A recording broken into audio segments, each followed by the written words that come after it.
नमस्कार. लक्ष्मीच्या पावलांनी या मालिकेच्या आजच्या भागामध्ये खूप छान असा ट्विस्ट आपल्याला पाहायला मिळणार आहे.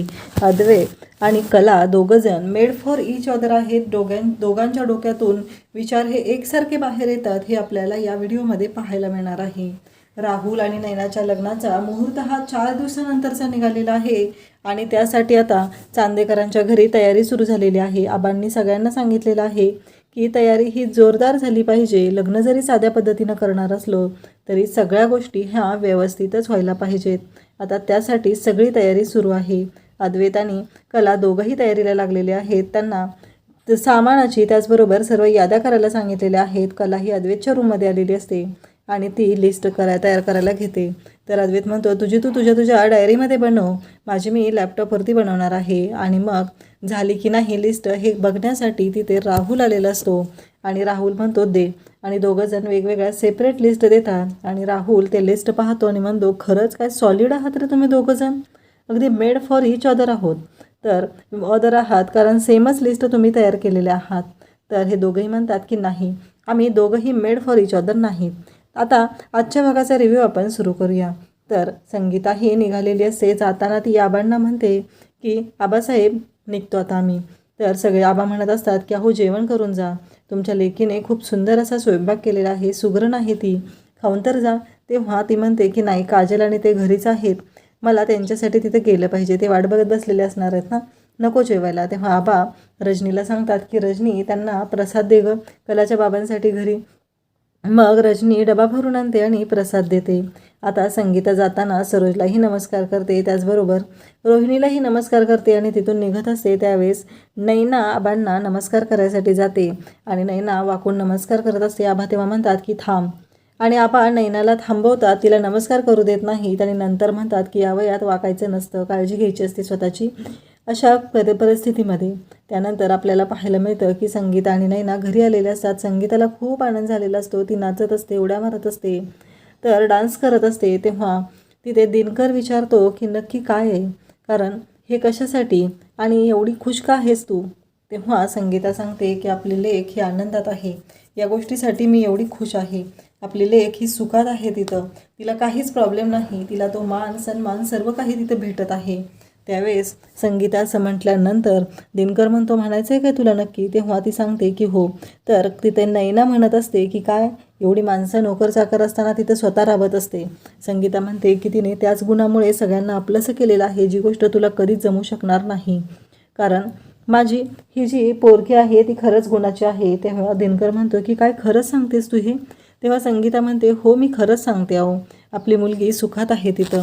त्यानंतर आपल्याला पाहायला मिळतं की नैना म्हणते मी तिथे जाऊन फक्त ऐशाराम करणार आहे, पार्ट्या खरेदी हे सर्व मी तिथं करणार आहे, हे सगळं ती बोलून दाखवत असते. तेव्हा संगीता म्हणते तू तेच करण्याच्या याची आहेस. त्यानंतर आबा त्याचबरोबर रजनी सर्वजण तिथे बसलेले असतात. सगळेजण म्हणत असतात की खरंच आजचा कार्यक्रम खूप छान झाला. आणि इकडे अद्वैतला पाणी प्यायचं असतं पण कलाच्या डोक्यातून विचार जात नसतात आणि कला म्हणत असते की आता आपण जेवायला घेऊया. आणि त्याचबरोबर रोहिणी म्हणते की कला ती मिठाई आणलेली आहे ती देवाच्या पुढे ठेव. अद्वैत पाणी पिण्यासाठी डायनिंग टेबलकडे जातो आणि मग कला तिथं जाते आणि म्हणते काही करून मला या चांदेकर बरोबर त्या पेपरबद्दल बोलायचंच आहे, कारण काही करून ते पेपर त्यांनी माघारी मिळवले पाहिजेत, त्यांनी त्या सह्या कॅन्सल केल्या पाहिजेत. म्हणून कला पाणी देण्याचं नाटक करून अद्वैतच्या जवळ आलेली असते आणि ती त्याच्याशी बोलायचा प्रयत्न करत असते. तर सरोज तिथे येते आणि म्हणते काय चाललंय अद्वैत. अद्वैत म्हणतो मला तहान लागलेली होती. आणि त्याचवेळी कला म्हणते की हो अद्वैतला पाणी हवं होतं म्हणून पाणी देत होती. आणि आता सरोज म्हणते पी ते पाणी पी. आणि इथं तुला दुसरं कोणी नाही आहे, प्रत्येक वेळेस तीच रात्री भूक लागलेली होती त्यावेळेस फळं कट करून द्यायला तुला तीच हवी होती, आत्ताही तुला तहान लागलेली आहे तर तुला तीनच तिथं हवी आहे, असं सरोज बोलत असते. तेव्हा कला म्हणते की नाही, पण अद्वैत म्हणतो की आत्ताच मी 2 ग्लास पाणी पिलेलं आहे आणि आत्ता पुन्हा पाणी पिलं तर कसं होईल माझं, हा विचार अद्वैत करत असतो. त्यावेळेस तिथे लगेचच असलेली कला म्हणते की या काही करून मला अद्वैतशी बोलायलाच लागणार आहे, काही झालं तरी हे सगळं जे काही चाललेलं आहे याबद्दल मला त्याच्याशी बोलावं लागेल, कारण काही करून त्या सह्या ज्या झालेल्या आहेत त्या थांबवणं खूप गरजेचं आहे.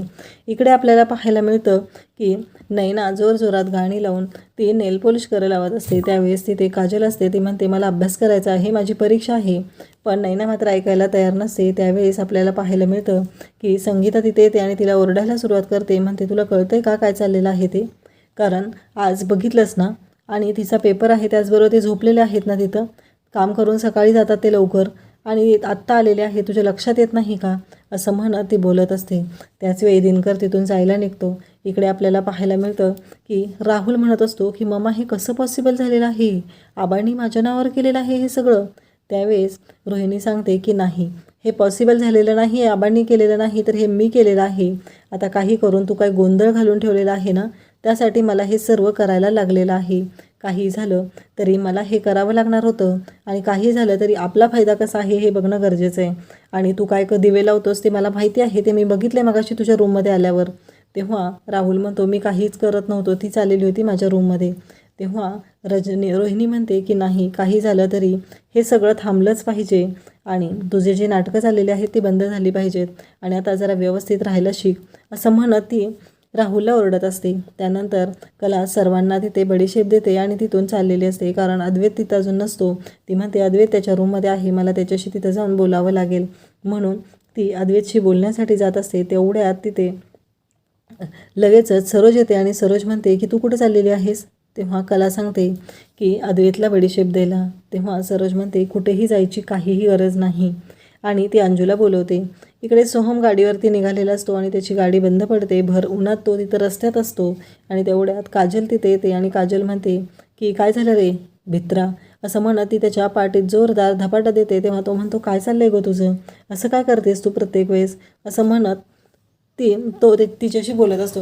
तर ती म्हणते बघ बघ तुझ्या शर्टवर काहीतरी पडलेलं आहे. तेव्हा सोहम म्हणतो काय आहे माझ्या शर्टवरती, काय आहे माझ्या शर्टवरती, असं तो विचारू लागतो.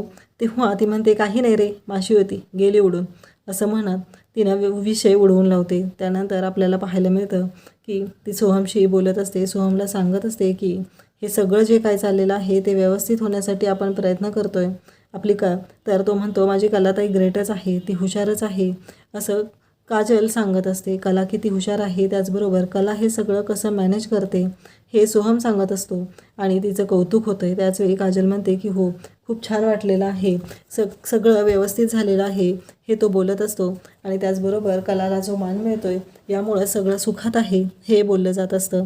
त्यानंतर आपल्याला पाहायला मिळतं की आता गुरुजी आलेले असतात, राहुलच्या लग्नाचा मुहूर्त काढायचं चालू असतं, आणि मुहूर्त 4 दिवसानंतरचा काढला जातो, कारण एवढी घाई करायची आहे, कारण मोठं लग्न करायचं नाही, घरगुती पद्धतीनं लग्न करायचं आहे, तर हा मुहूर्त काढलाच पाहिजे असं सगळ्यांचं आबांचं म्हणणं असतं.